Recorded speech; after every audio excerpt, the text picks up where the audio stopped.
my beautiful ladies. Thank you so much for joining us. So today is the fourth last one. There's just after tonight, there's only 3 power hours left. And 2 of my power hours, it will be on the next day. So I will even be more hours ahead of you because New Zealand is the first country that celebrates New Year. So for some of you, I will be 19 hours ahead, and some of you will be 23 hours ahead. So I will, when we do our last 2 power hour, I will be in the future, not back to the future, but in the future. So I want to say thank you so much for joining. And then I want to introduce my beautiful brother-in-law, Frikkie. Frikkie is such an inspiration for me.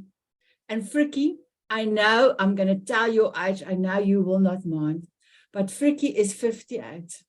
And what my beautiful brother has achieved, I cannot even comprehend Ironman and half Ironman and all the things he have. And he didn't do it. He will tell you a little bit more, but he didn't do it for all of his life. But he is just amazing. And with any exercise or anything, if I don't walk enough, I will say to myself, Sanet, what will Frikkie say if you don't get to your target? So then I will go. Frikkie is such an inspiration. And when I ask him if he can come and talk to us on achievement, already in May, I asked him and he said he will come. So I am so excited. My beautiful Frikkie, you please inspire us. You are inspiration to me as well. Thank you for being here. Thank you, Sanet, and hello, everyone. I'm going to try to inspire you. So part of what I'm trying to convey is that inspiration comes in small and big packages. So a little earlier I mentioned, I know Sanet's favorite color is orange. So the reason I'm wearing this t-shirt and I got my cup. So from my perspective, I already achieved today, right? So it doesn't have to be big things, but little things is achievement. So I'll have a sip of my orange drink in my orange cup.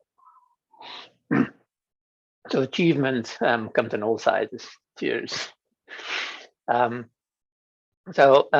Thinking about achievements if we don't do anything that achieves and we don't feel like we're achieving something, then we're down.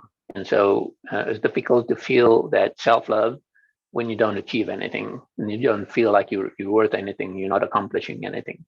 Achievement is basically success. How do we reach success? And it's by actions or skills or something. So just to start off, I want everyone to think a little bit on achievements for today. So what have you done that you can consider an achievement today? Because we have achievements every day, but we don't always recognize them. So if you want to in the chat, just say yes if you think you have something, or you can put it down if that's okay, if you want to share.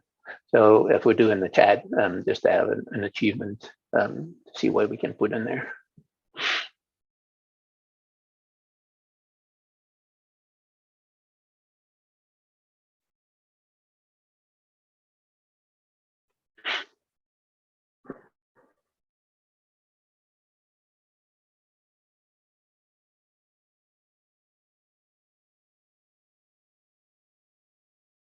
Give it a few seconds more.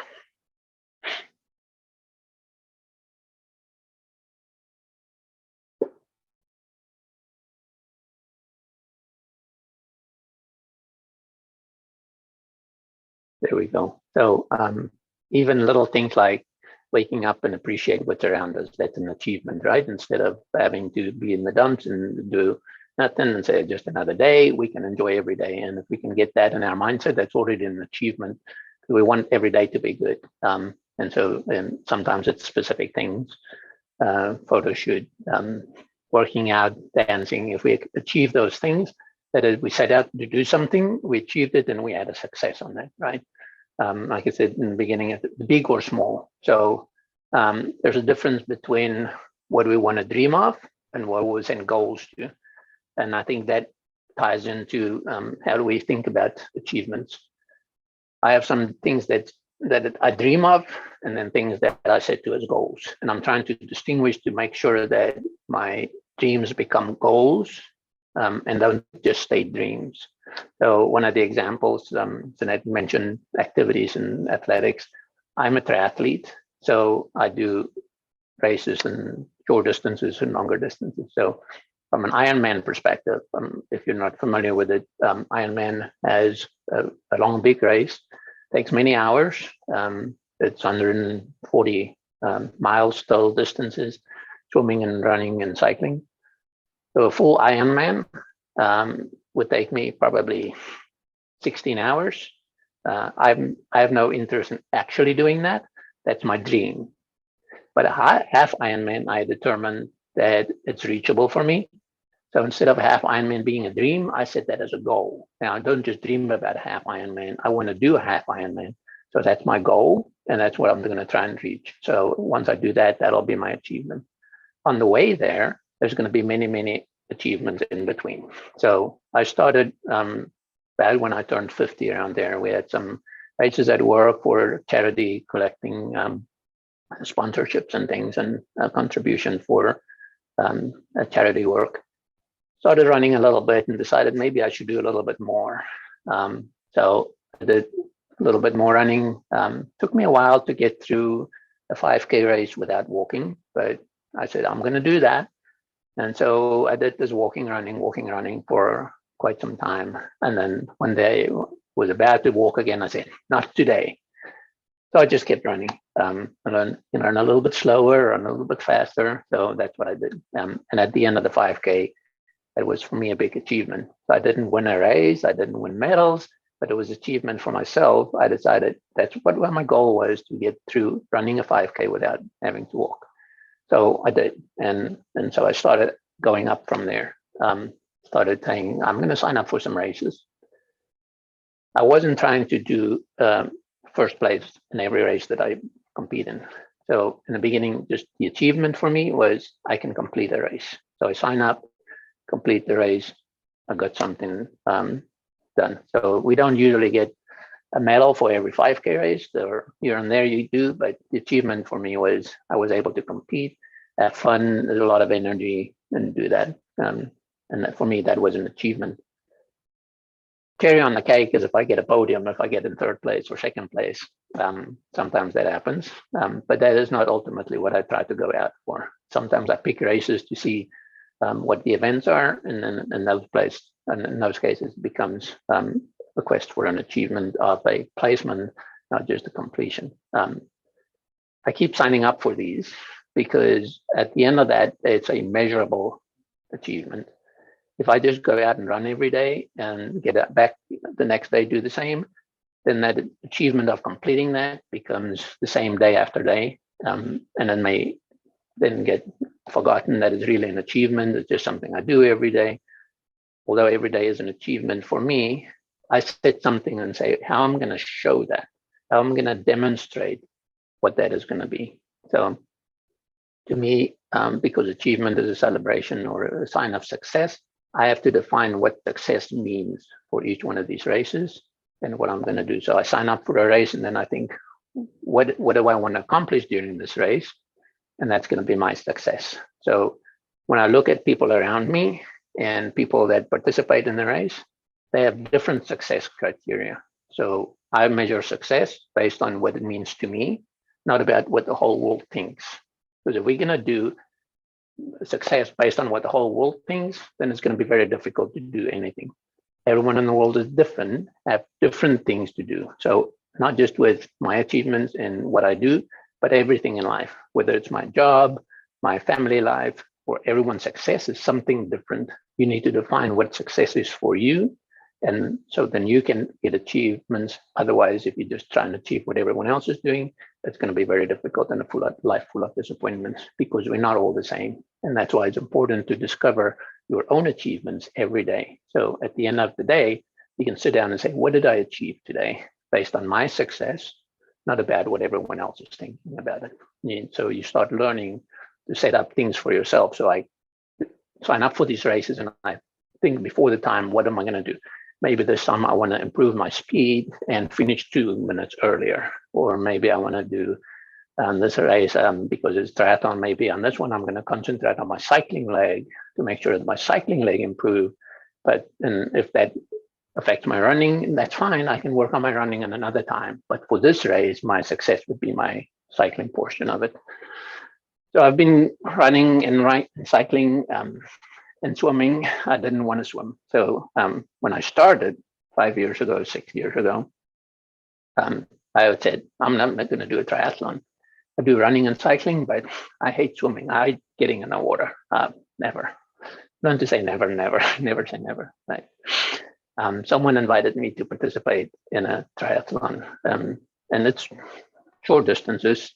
Starting off, we can swim. Some is 250 yards, some 250 meters, 300 meters.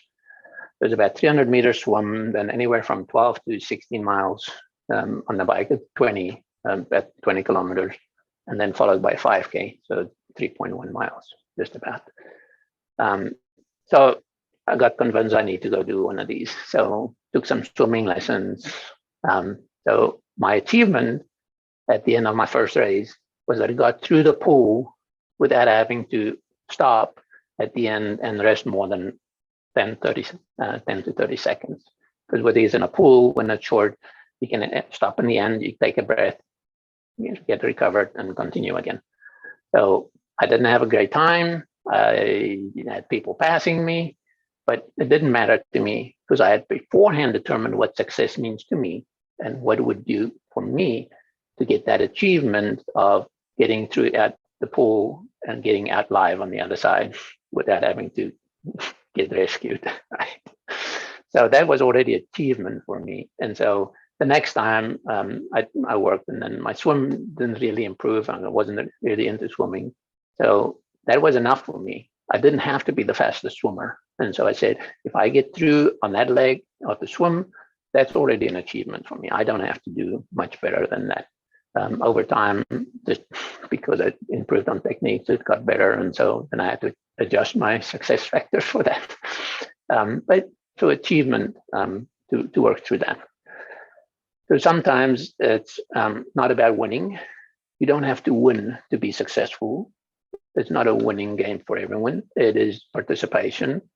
I have a lot of medals that I got because of participation. I use those medals as a reminder of my achievements. And it doesn't have to be a first place or a second place, but I got those medals and I can refer back to them and say, I achieved something and I finished the race, right?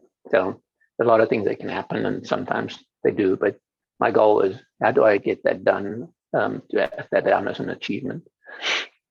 So if you are interested in doing some of these things where you can have measurable results for athletics, whether it's just running or swimming, there's a lot of virtual medals that came up during COVID because we couldn't race and it became difficult. So if I don't have those goals where I'd set up and say, I'm going to sign up for these races, what do I do? So I signed up for virtual races. As an honor system, you have to do something and then you upload and you tell them. And so I've done some of those, and some of those virtual races is a combination of swimming and cycling, and you can count anything that you want. For me, success meant I'm going to count, if it was a swim, the English Channel, I'm going to only count my swimming. I continued cycling and running, but only counted my swimming. Other people sign up and they do count everything. So look up your smartwatch and they count steps and you calculate distance from it and all of those. And people online comes up with all kinds of stories and say, oh, that's cheating. You shouldn't do this. You shouldn't do that. And say, this is your story. That is your success. That is your achievement. So whatever you want to set for yourself, that is your achievement. You don't have to be just running to earn that virtual medal. So what you do is for yourself. What is it that you want to do and how are you going to do that? How much time do I have? 5 minutes? I'm so sorry, Frikkie, I was seeing Rani and she just came off from work. So I'm so sorry I interrupt. I just waved. Now you can still go, my beautiful brother. Okay. You go. Yeah. All right. So, but that's the thing that I started off to get participation, set my own goals, and how do I get there? And count my achievements. So when I do that, I feel good about myself. I feel good about what I have. one of the things I mentioned in my bio is success and failure. So what I've also learned on these races that I've done is that if I don't get first place, if I don't get second place, if I don't win the race, I still learn something. So it's not a failure if I don't win. And sometimes I don't get what I expect to, and maybe my run is a minute slower than I expected to. But I don't look then at that as a failure. So I didn't ultimately get what I wanted out of it, but I look at what went wrong and I learn from that. And so anytime that, even over 50, Sanet mentioned 58, I'm not too old to learn. So continue to learn on things that I miss. So it's still for me then an achievement if I go back and I look at it and I see, all right, I didn't get my ultimate success that I wanted by cutting down a minute. I went a little bit slower. And then I analyze why and what could I have done to improve that. And then if I can learn from that, then that's another achievement, right? So you don't always have to be ending up with something and say, oh, it's a failure, I didn't get what I wanted, right? So an achievement is not always just the ultimate goal, but there can be achievements aside from that. So if I can then learn from it and say, I now understand why, or I know something went wrong. Maybe I tripped and I fell and got hurt a little bit, and that slowed me down. And I say, all right, so next time I got to be a little bit more mindful about what am I doing to avoid that, not getting in someone's way, watch out for other people getting into my way, be alert. And so even in that, there's still an achievement. So very, very rarely do I look at something as a failure, because in most times, if it's not a complete win, then there's a learning opportunity. What did I learn from it that didn't get me where I thought I was going to be? And then, all right, now I can incorporate that into the future. And then I already feel better. Instead of saying, well, I'm not going to do it anymore, I say, oh, I can do something to see if I can improve it. And sometimes I have to try 3 different races to find the right formula to do that, to get in that. But every time I learn a little bit. And even in that, for me, is an achievement to say, I didn't just give up. So continuing is an achievement in itself already. So I think there's so many things in life that we can count as achievements, but we don't. So we have to take every day and look at it and say, what happened through the day? Where did I achieve what I wanted? Not necessarily what others wanted, right? So it may be that in my job, there are certain things I need to do based on my job. So I want to achieve those. So it's someone else's criteria, but it was my choice to do that. So if I can do what's expected, then that's an achievement. If I don't, then I will work on learning what do I do, because that's what I signed up. So it's not always completely in our control, but if I signed up for it, I signed up for this job, that's my job responsibility. Then if I accomplish that, then that's achievement for me. If it's not, then I try to work around that to see where we can go. Every day is full of achievements. We have to recognize our achievements so that we can build on top of those and we can improve on them. If I do the same achievement all the time, then I'm going to step it up and say, all right, so I can achieve this. What's the next thing I can strive for to improve on that, to achieve? But I think the most important thing is we don't realize how full of achievements every day is. We don't recognize them as achievements. We recognize often this as, oh, we just do the same thing again tomorrow and the same thing after that. In order to build our self-confidence, we have to recognize those achievements. Without that, we can't grow.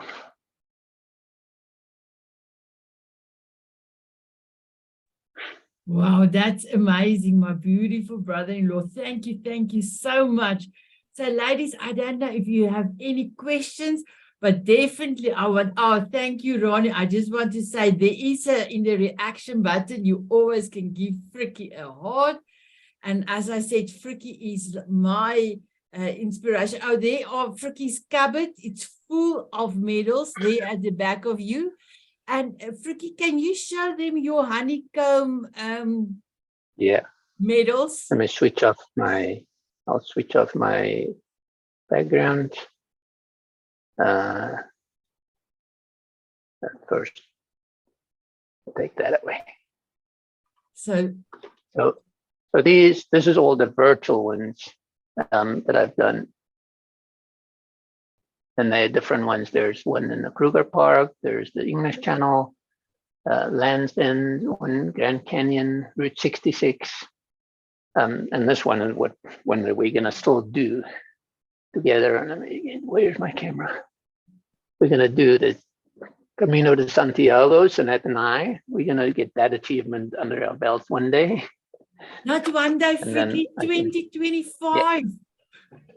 Yeah, not too long, not too far. And then this is my metal case. I tell you, ladies, he's amazing. He's only doing it for 8 years now. Achieved. So it's just a reminder, and we got Brunel and Cindy as here. So I encourage my wife and my daughter to make sure that they keep track of their achievements as well. Oh, wow. I am so proud of you, my beautiful brother-in-law, and I love you so much. Thank you so much for inspiring. Yes, Caroline, you've got a question? I have a question. You know, I'm blown away with all the medals that you have. I'm a person to challenge myself all the time, and like I said, I have a 5K medal that I did for the Scotiabank. First time ever running. Never thought I could do it, and again, just believing in myself. So congratulations to you at your age. I did mine when I was 51. So anything's possible. Yeah, we're not too old. And the thing is, and congratulations on that. Very nice. And it's great to have that. And to me, I don't go out and brag. Sometimes it feels like bragging, but it is a reminder of what can be accomplished. And when I look at that, I think I can do that. And if I could do that, how many other things can I do? And I think that's with achievements. When we do that, we can remember we've done all these things, so we can do more. Wow. So my brother-in-law was such an inspiration for me. I also did my first 5 kilometers when I was 15. And then one of my achievements is to do a 5 kilometers while I were in America. And my brother and me took the 5, well, he was long time, but he come and fetch me. Oh, congratulations, Caroline. Nice. Wow. So also, I didn't think, I did the same like he said. I did a walk, run, and I actually finished this 5K at 4 minutes and 36 seconds. Wow. Yeah, so with a walk around, that's exactly my plan for the half Ironman. So the half Ironman, the run is a half marathon. I don't plan to run the whole half marathon because I don't want to train that much for running. So for me, it's fine. My achievement would be finishing, not running the whole thing, right? Or maybe if I enjoy it and I do good, then maybe the next one would be running all the way. But right now, my achievement for that is not going to be to run the whole half marathon. I plan on walk around to get through it as long as I finish on time. So, you know, we get achievements in all the things that we do. Yeah. Doesn't always have to be the very best. Wow. Thank you so much, Caroline, for sharing. And again, my Frikkie, you are such an inspiration for me. If you're still okay and you're welcome to stay, then I'm going to move over to Val. Perfect. Thank you very much for allowing me time here. I'm really happy that I got the invitation and the opportunity, and all the best to all of you. Thanks. Oh, thank you. And definitely my brother-in-law, when I have my TV show, I'm also going to invite you for a session. All right. Okay. Thank you. So my beautiful ladies, I want to introduce you to Val. So the first time I saw Val, she had such a calm effect on anybody when she speaks. And I was the only one for many years. I don't know even now because the curriculum in school changed, but for many years, I had a record that I was the only one that I got 100% on World War I and World War II in grade 9. It was Sanet 7. We call it Sanet 7 in South Africa, but we also moved over to grade 1, to the grades now. So it was grade 9. I got 100%. And that record, because the dates and everything that people confused what happened, but you know, I laughed. Even in the school holidays, I was reading up with what happened. So when Val said she's is interviewing all the people that have in world wars or in wars, she interviews and tell their stories.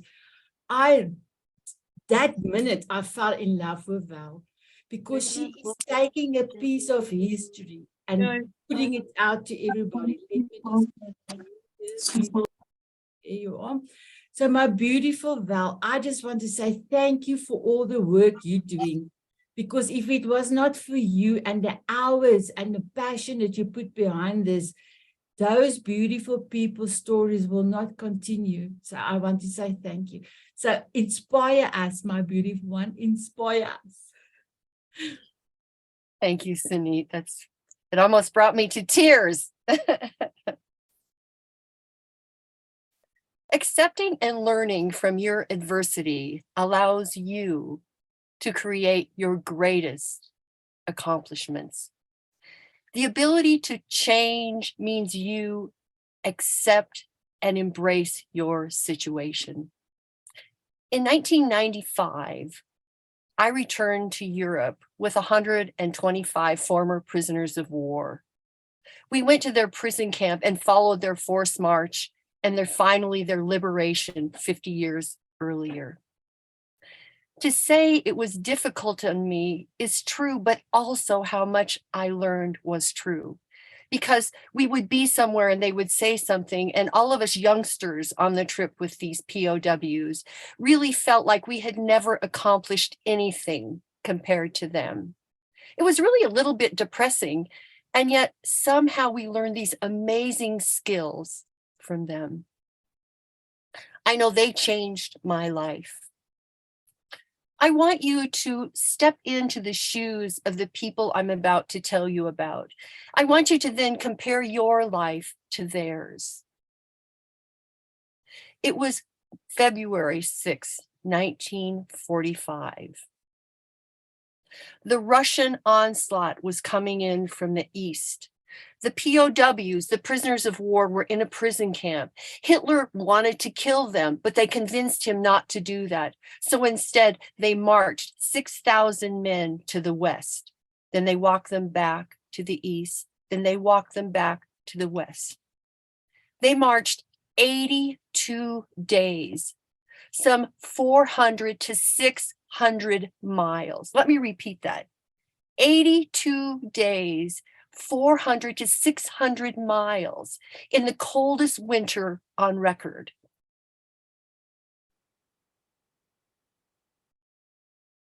They said they could slide their feet on the snow and they could sleep at the same time because it was so hard for them. At night, they got to sleep in some barns, not every day, but some nights, because some nights they slept outdoors, but some nights they were in barns. What happened was they were infested with lice and fleas. The buggers were all over them. Their meals were the frozen vegetables from the farmer's field off in the distance. They ate bark and leaves to fill their empty stomach. The only water they had after the snow melted was the dirty, filthy water in the ditches, making many of them ill. Their only goal, their greatest achievement was that they overcame their adversity. By living, they won. By living, they were able to return home to the people that they loved, and that was their goal. They had to accept their fears. They had to accept everything that was happening to them in order to make that a reality. I mean, think about it. If you look at your adversity and their adversity and you compare them, maybe you can get a handle on what you've been through and how it's affected your life. Because I truly believe that our adversities, we grow through what we go through.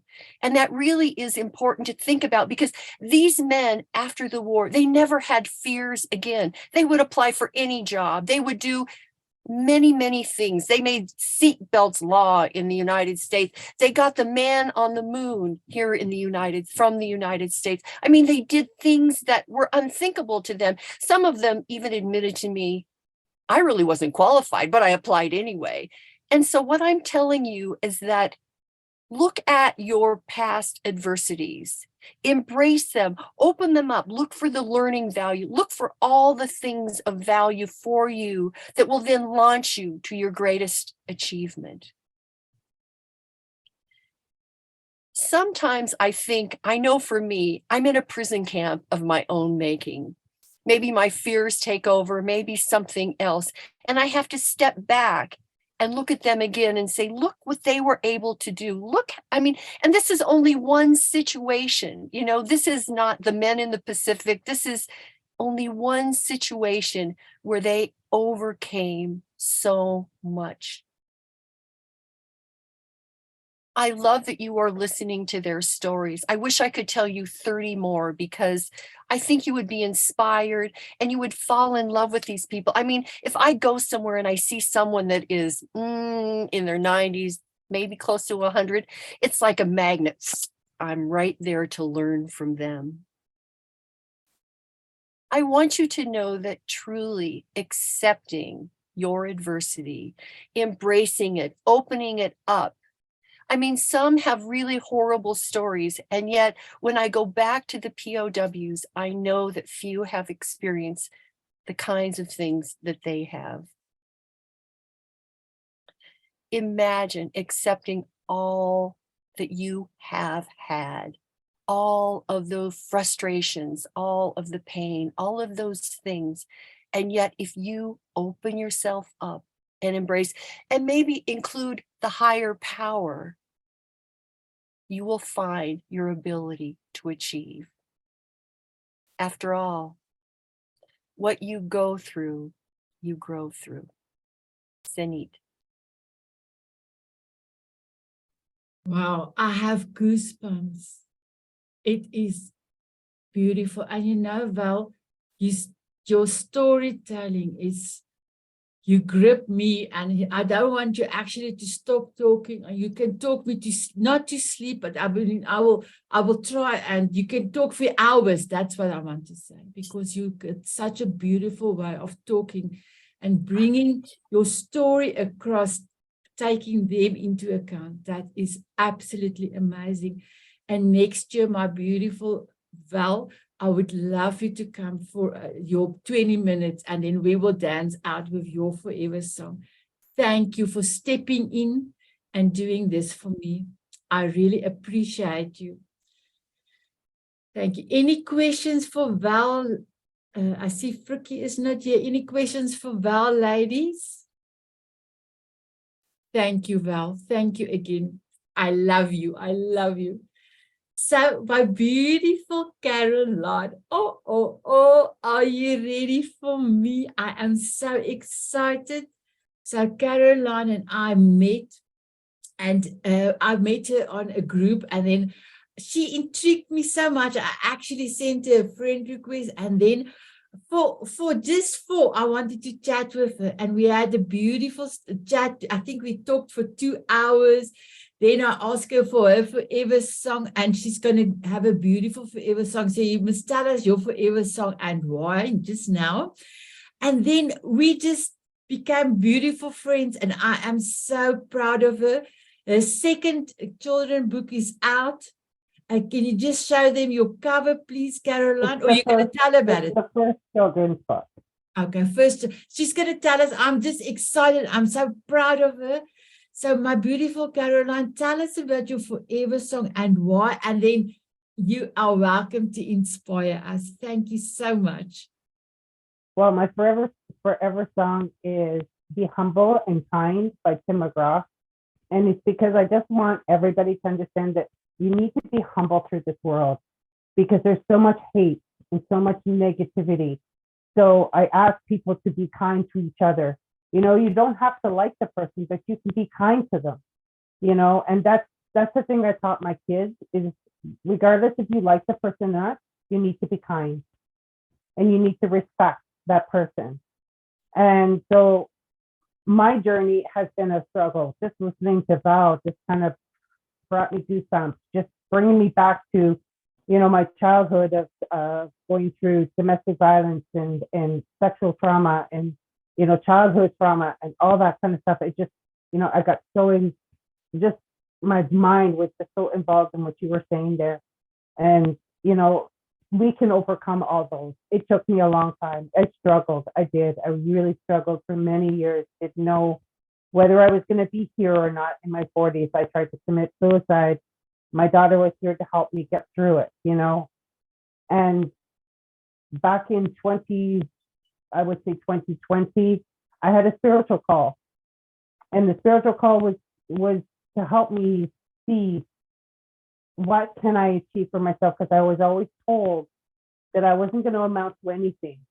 And I had to challenge myself. And I am a person to challenge myself every day on all kinds of things. And so I challenged myself to go through the spiritual call. And actually, in this chair that I am sitting in right now, she put me into a trance where I couldn't even get my body out of this chair. It's like, I don't know what happened to my body. I don't know what I was going through, but I was literally paralyzed to this chair.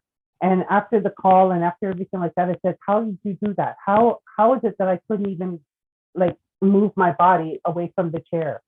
And from that time on, I decided that I had a goal that I needed to write a book. And that was to release everything that was inside me.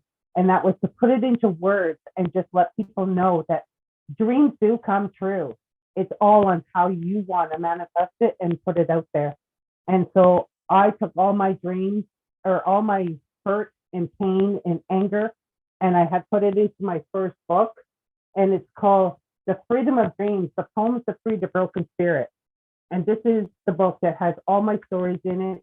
And, the stories of my father. One of the poems is directed to my father, was basically because, all the hurt that he gave me and what he put me through. And it's called the tangled version in my brain. And my brain was all twisted because my head was being pounded off the wall from my dad, things that he done to me, and being the only girl in the home, I didn't know what to do. So I took all my pain and I had put it all into this book. So some of the pictures of me, some of the pictures are of my kids, my husband, and one of the ones that I wanted to actually share with you, and it kind of goes along with the one that Val was talking about, the world we live in.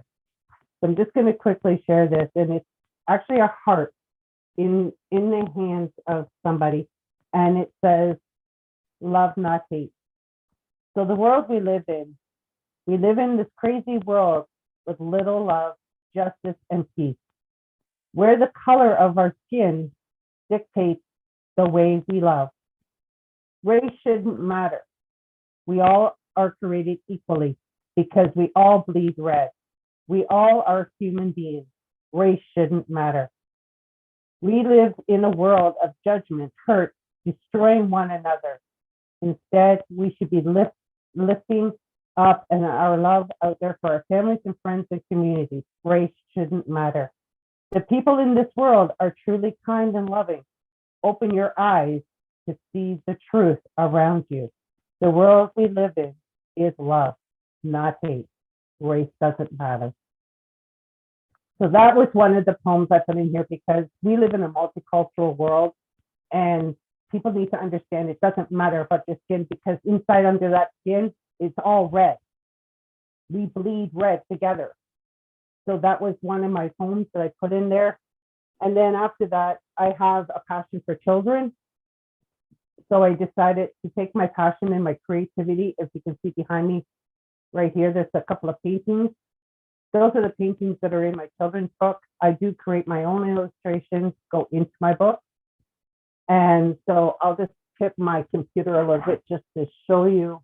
These are all the characters that are in my children's book. So these are all my paintings. They're all done by hand. My office is a mess, so I won't turn my camera too much. And then I decided, how can I help children understand that we live in a world of change? And that's when I wrote this book, Harriet the Turtle in the Woods. And what Harriet is a little turtle that's missing a piece of her shell. And basically what it is she's going through this journey through the forest to find why she can't find this missing piece of shell. But in reality, what happens is she meets each of these characters going through the forest, and she's asking them questions. Have you seen my missing shell? And they would all answer her saying, no, we haven't seen your shell, or, you know, what does your shell look like? So just to show you, so you see the cover, it's just Harriet. And then if I open up the book, you can see the white spot. That is the spot of her missing her shell. And then she'll go on through the journey of the forest, and she'll meet each character, and she'll tell them, I'm not like for Mr. Brown Bear. Harriet continues through the forest and came across a bear with his honey pot and bumblebees around him. Oh, Mr. Brown Bear, I'm not afraid of you or your bumblebees. I'm afraid that I cannot find my missing shell. So basically, she's going through this forest, and she meets each character. And when she gets to Rodney the horse actually really stops Harriet in her tracks and says, Harriet, you're not missing your shell. You are shedding, and you are going to get a new one. So basically, what this book is to tell children is when you go through life as a little toddler and you're growing to each age, you are going to change. Your body's going to change. You're going to lose a tooth. Guess what? You're going to get a new one. So that's what this book is about. So this is my dream and my accomplishment for myself to say that, you know what, I am enough and I do matter.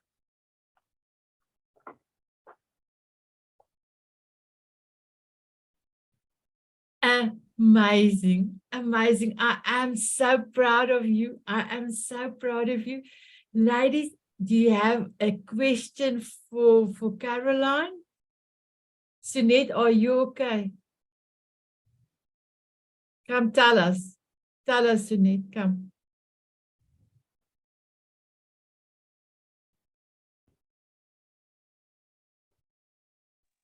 No, it's so beautiful. Just what she said and what she wrote, and it's very deep, and it totally resonated with me. I don't know why I'm crying. It just brought tears to my eyes. It's very deep. Yes, and I can relate to I can't fully relate to what she went through as a child, but it's so beautiful, and I hope it inspires a lot of children that is going to read this book. She's totally amazing. You are totally amazing, Caroline. Yeah, I don't know why I cry.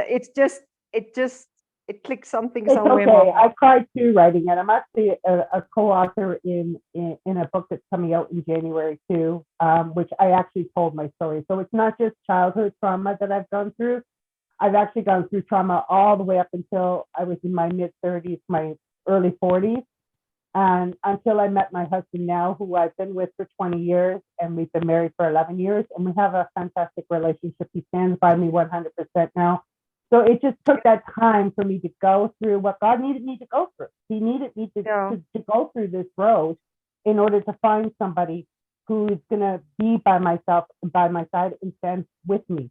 You know, so he was the one that actually came up with some of this little project of this book to help me go right deep inside of me and bring out that child that I could not be when I was young, because I had to become an adult at age 7 when my mom left us, and I had to iron my dad's shirts, and I had to prepare food, and I had to clean the house, and I had to do laundry. So, you know, I just want children to understand that there is change that happens, you know, when you have separate parents or your parents are together. You know, there's change in life. And that's what this book is about. And I'm able to tell my story without crying, because I've released all that negative energy that was inside me. So when the book comes out in 2023, it is actually my story, and it's called Tread Water Until You Learn to Swim. Yeah. And that is my chapter. It's beautiful. I do have another children's book coming out in 2023, and it's Harriet's first day of school. So it's teaching kids again, how do we start school? You know, they get nervous, they cry, they hold on to their mom's leg. So that story's already done. I'm just in the process now of starting the painting. And then this is actually going to be like a little mini series of Harriet. Wow, amazing. Wow, it's amazing. Amazing. So, but Sanet, I'm going to ask Caroline to do something else for us. Caroline, when we saw each other, you have read me one of your poems on self-love with the mirror. Are you able to read it for us again?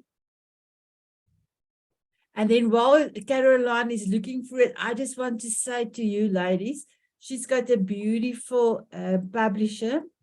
And she actually phoned me and said to me, Sanet, on your video that you said you're going to New Zealand, you said you written 4 books or 4 stories for your grandchildren on mindfulness.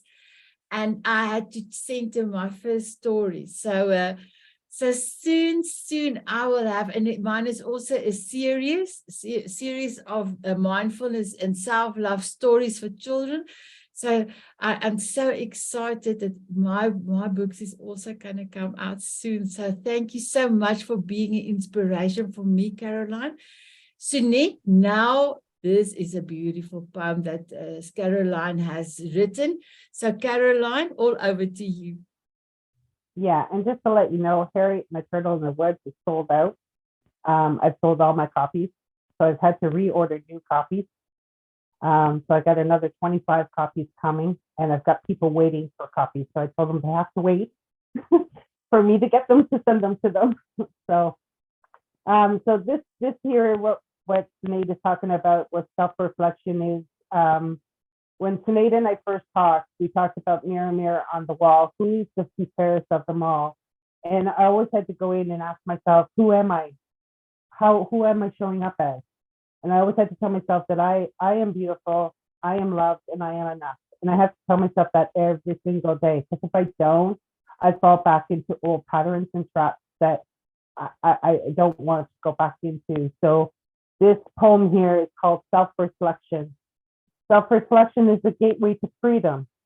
Life is the only reflection I allow myself to see. As I walk along the edge of the water, I see my reflection looking up at me. Who are you looking at? I say you. My reflection responds, let your beauty reflect through your body and mind. My reflection says, as I ponder this statement, I think to myself, the beauty of love and to be loved within myself. Don't be afraid of your reflection. It is the wisdom of growth you see in yourself. Our reflection is the new beginning of self-love. Isn't that beautiful? It is really beautiful. Thank you so much, Caroline. And thank you so much for giving us your heart. Your heart is beautiful, my one. Beautiful. So, Marilyn, you've Can I got ask a question? Yeah. You didn't see my question in the chat for Val. When she said she accompanied them, can I just ask what that meant? Thank you, Marilyn. Certainly. I marketed a trip for my uncle who was in the Great Escape prison camp. He wanted to take a large group back to Europe so that we could go to Stalag Luft 3 and follow their forced march and end up at Stalag 7A where they were liberated. So we spent 17 days together, and I was doing oral histories, and we were like in Berlin one day, and the tour guide is telling us about this beautiful lamppost on der Lindenstrasse. And I'm sitting there enjoying what she's saying, and this man leans over to me and he says, you should have seen the American pilots hung by piano wire from that lamppost. And it just took me to their war and what they saw. And all along, these men told stories. So for 28 years, I've been doing oral histories and have almost 200 oral histories. This room is called the War Room, and it's full of photos, oral histories, files. I mean, it's just, you can't see the back, thank God, because it's so busy. But I have been given a gift to record their stories, and it's hard to tell women. It's like, why would you do that? I don't know, but it was my gap in my life from being a graphic designer. I also did that because I had to pay for what I was doing, but I traveled and interviewed all these people, and it's made all a difference in my family's life and their life. And I owe it to them to share their stories because they taught me so much. Did that answer your question? Yes, thank you. And I hope that Carolyn didn't feel I cut her off, but nobody saw my question earlier. No, I do apologize. I didn't also see it. So thank you so much for coming back, Marilyn. Carolyn, you were showing us something, a read. Yes, what is that?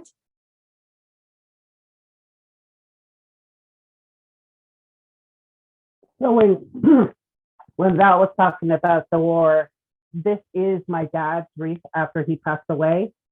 This here is got every single red copy from all his war friends and family and you name it, and the Legion that my dad was a part of. And this is what I keep in my office as I said, as much as my dad and I have a very good relationship growing up, I still respected him for the service that he did for our country and for his country back home. And every single one of us put a red copy into this wreath. Can I say something? Can I say something to you, Caroline? The men came home from that war with moral injury, post-traumatic stress, all of those things, and they passed along to their children intergenerational trauma. And I'm not saying forgive him, but they couldn't figure it out. I mean, you know, the POWs who were held by the Japanese had the hardest time ever coming home and just living because they didn't know how to do it after. They couldn't imagine someone could treat them in that fashion. And so I'm so sorry. I mean, I don't know how much your father's war affected him, but it could have. I just want to make that sort of clear to you. Yeah, no, my dad had a lot of issues. My dad did not talk about his life, so we don't really know my dad's story. We just know the hurt that he gave us. Yeah. So I think if my father would have been able to get some sort of assistance or some help or, you know, any of that source that would have been there for him. I know he had a hard time with his father too, with beatings and stuff. My dad had to leave school early. He had to go to war. He had to support for his family, right? So I understand that, but I was on my dad's bedside before he passed away, and I said to my father, I said, you know what, Dad, I forgive you, but I don't forget. And I need you to go at peace now, and I need you to go be with your sister and your nephew. And that following morning, my dad passed away because I told him, I gave him the forgiveness, and he went at peace. So he fell asleep and he never woke up. So, I mean, I thank you for, you know, saying that because it is true. And if anybody else has gone through any kind of trauma like that with parents or relatives or whatever, I mean, there's a reason and there's a purpose why we go through these things in life. Yeah. Thank you for sharing that story. I'm in tears. I mean, I just I'm very emotional about your testimonial. Thank you. Thank you, myself well as well. I am in tears. My beautiful Caroline, like I said, thank you so much for giving us your heart. And I remember the first time I asked you to come and share your story, and you said, no, Sanet, I cannot do that. And then I said, come for 5 minutes, come just your 5 minutes. And you did it a few weeks ago, and I was so proud of you. And now you did 20 minutes. My beautiful Caroline, you can do anything, and you are so, your story, your love is so beautiful. I am really honored to say, I know you. So I want to say thank you. Are you ready, ladies, to have a dance with us? I don't know if there's anyone that wants to share. We've got a few more minutes. Is there anyone that wants to share anything? Marilyn, I know that you also mentioned that you got a medal from somebody that have done a triumvirate. So that person, I'm sure, have seen something in you to bestow you that beautiful medal.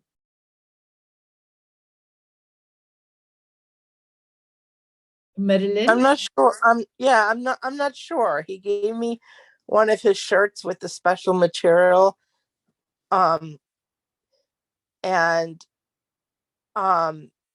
it's like a triangle, like glass type metal.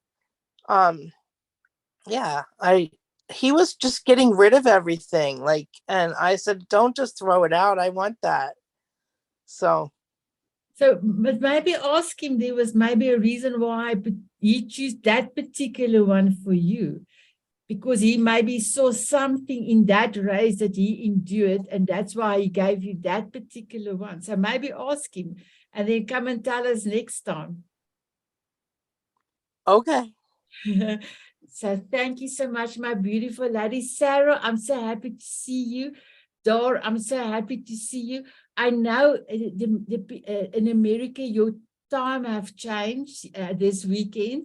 So I know. So I'm not sure, Caroline, your time also, did it also change? Okay.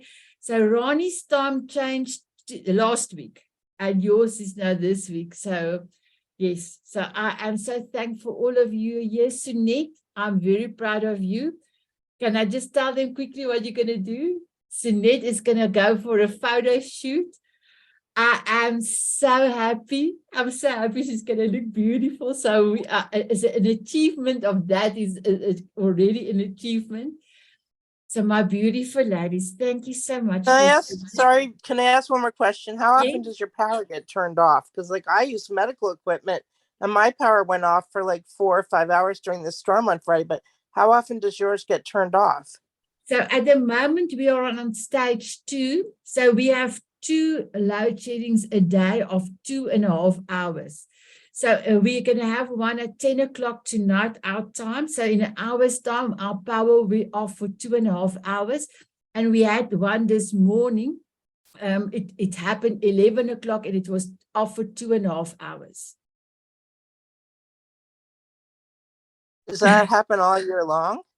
Yeah, it's the last 2 years that we are struggling with power, but when I just got back from America in June and July, was on stage 6. It means that we had sometimes 6 to 8 hours power off, and then power on again, and then power off. So it was quite difficult. But we all make a plan. We've got all lights. When everything goes off, we've got energy lights for a few minutes. On all my doors, we've got a flashlight. So you just go, where's the door, get the flashlight on top. So all the doors go. So no, we've got gas, and yeah, we are quite organized. We've got a generator, but we don't put a generator on after 6 o'clock in the evening because there's a lot of children next door, and they are writing exams.